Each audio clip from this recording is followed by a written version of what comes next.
I will give you treasures of darkness, riches stored in secret places. Isaiah 45 verse 3. Magandang buhay mga ka-TH. Meron tayong i-analyze dito na padalang video sa atin.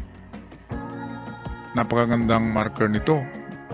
Kasi merong ulo ng pagong na nakatingin sa ibon at ang ibon ay nakaharap sa treasure sign na treasure on the spot.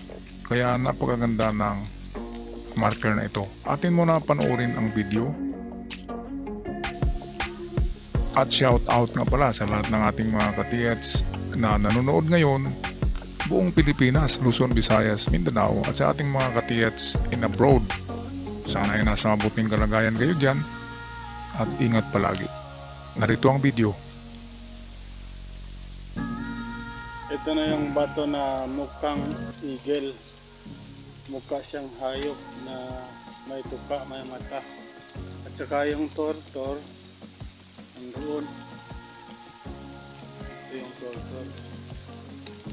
Yan o, isang mata lang. Ito ang tapos dito banda, may tumpok-tumpok na bato na parang letter C na ginawa. Ang tinitingnan ng tortor, itong bato na parang ibon.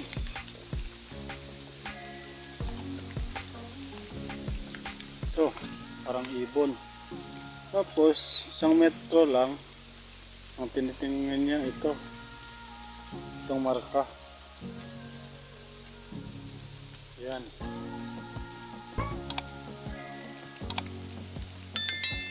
Ito, naka-letter C rin ito. Ang mga bato nito.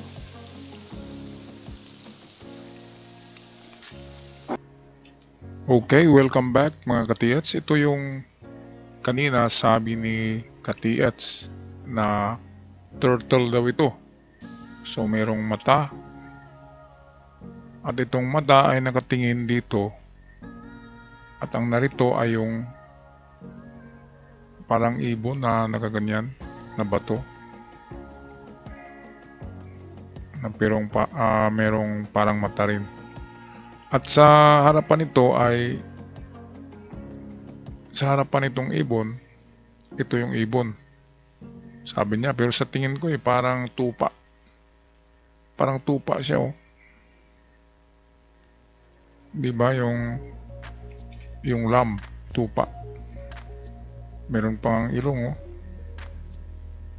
Tsaka yung hugis ng ulo ay tupa talaga.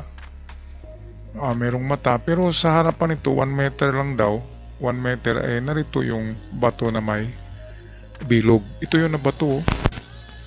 Ayan. So ano sa tingin nyo mga ka-TH? Klarong man-made to, di ba? Ayan oh. So man-made yan, ibig sabihin treasure under. Kaya napakaganda ng ano na ito. Kaya ginawan ko ng video dahil classic siya na marker. So kung i-drawing natin to, ito yung pagong turtle na may mata nakatingin sa sinasabi niyang ibon na sa tingin ko naman ay parang tupa na gaganyan.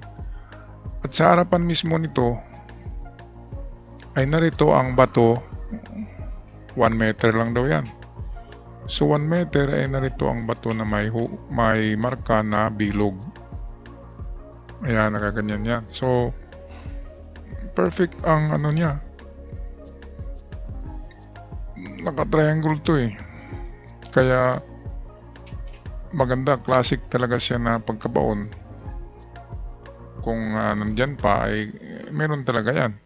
Kung wala pang naghukay dyan, sigurado kahit na wala ito, sigurado pa rin dahil kapag ganitong mga ibon ay ang tuka niya ang sundan.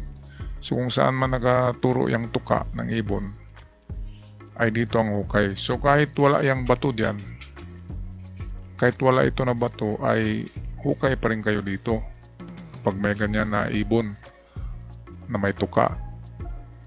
Ngayon, ang pangalawang ano nito, ito yung number 1 natin na prospect sa baba mismo ng bato na yan. Ito yung mga tinatawag na mga small deposit or giveaway. Or kung ang nagbaon yan ay 2 tao lang, 3 tao, so yan yung mga small deposit.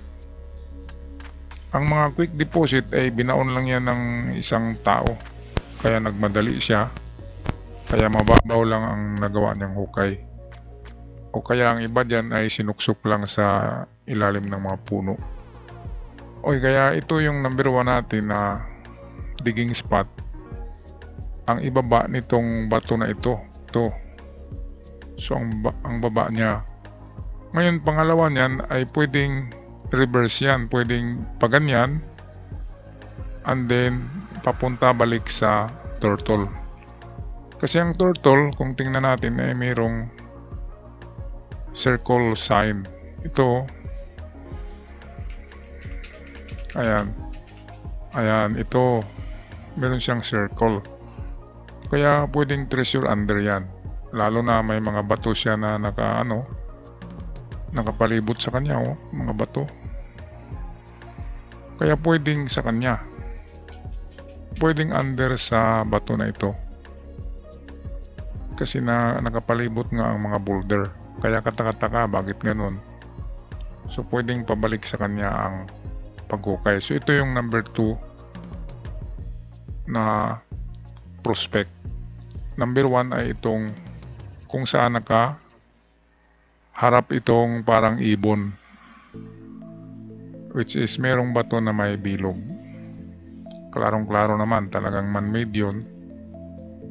Nasaan na ba yun? Ito, klarong-klaro yan, no? Man-made talaga yan, so walang duda. No shadow of doubt. Talagang man-made yan and meant for treasures. Para sa treasure talaga yan. Okay, so good luck sa inyo dyan mga ka-TEDs. Sana patnubayan kayo ng ating the one and only treasure finder, treasure locator ang ating Panginoon.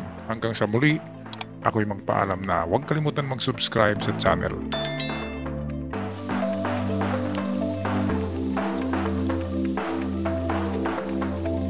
Ito na yung bato na mukhang eagle. Mukha siyang hayop na may tuka na saka yung turtle.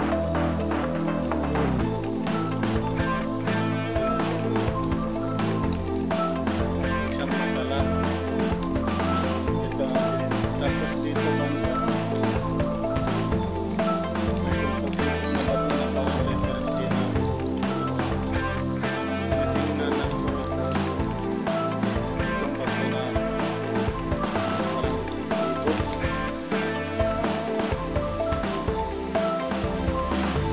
Ito, parang ibon. Tapos, isang metro lang.